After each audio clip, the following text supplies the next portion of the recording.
Smart commerce and management hub లో ఇవాళ మనం లెవెల్స్ ఆఫ్ టీచింగ్ గురించి చూద్దాము. ఈ లెవెల్స్ ఆఫ్ టీచింగ్ అంటే ఏంటి అంటే టీచింగ్ మరియు లెర్నింగ్ ప్రాసెస్ ని ఒక 3 లెవెల్స్ లో చెప్పారనమాట.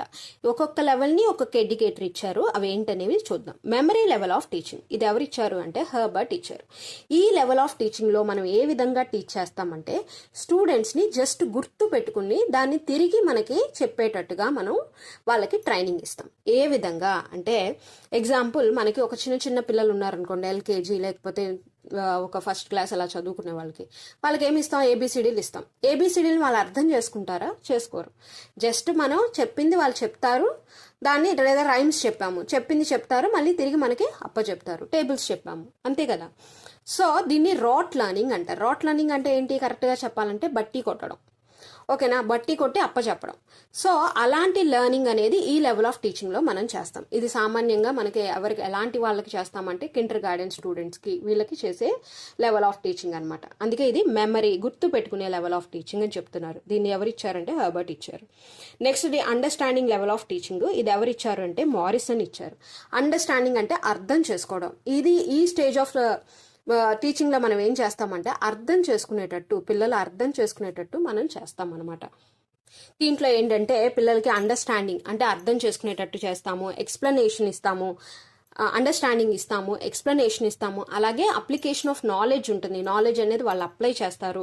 అలాగే ఇక్కడ టీచర్ ఎలా ఉంటారంటే ఒక గైడ్ లాగా, ఒక ఫెసిలిటేటర్ లాగా ఉంటాడనమాట. సపోర్టింగ్ గా ఉంటాడు.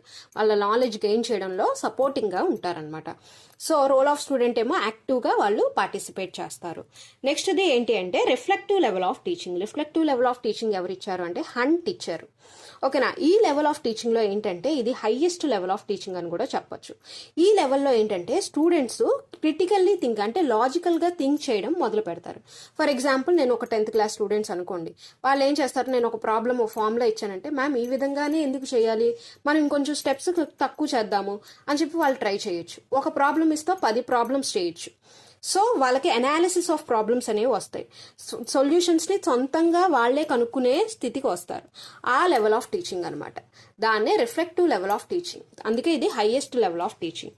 దీంతో మనం మెయిన్ గా ఫోకస్ చేసేది ఏంటి అంటే క్రిటికల్ థింకింగ్. వాళ్ళు క్రిటికల్ గా అంటే లాజికల్ గా థింక్ చేసేటట్టు మనం వాళ్ళకి టీచ్ చేయటం, ప్రాబ్లమ్ సాల్వింగ్ మెథడ్స్ చెప్పటం, వాళ్ళు ఓన్గా ప్రాబ్లమ్ సాల్వ్ చేసేటట్టుగా మనం సపోర్టింగ్గా ఉండడం, అలాగే వాళ్ళలో క్రియేటివిటీని బయటికి తీసుకురావడం, ఇలాంటివి చేస్తాం అనమాట. రోల్ ఆఫ్ టీచర్ ఎలా ఉంటారంటే మోటివేటర్గా ఉంటారు, ఓకేనా? గైడ్ లాగా సపోర్ట్ చేస్తారు, ఓకేనా?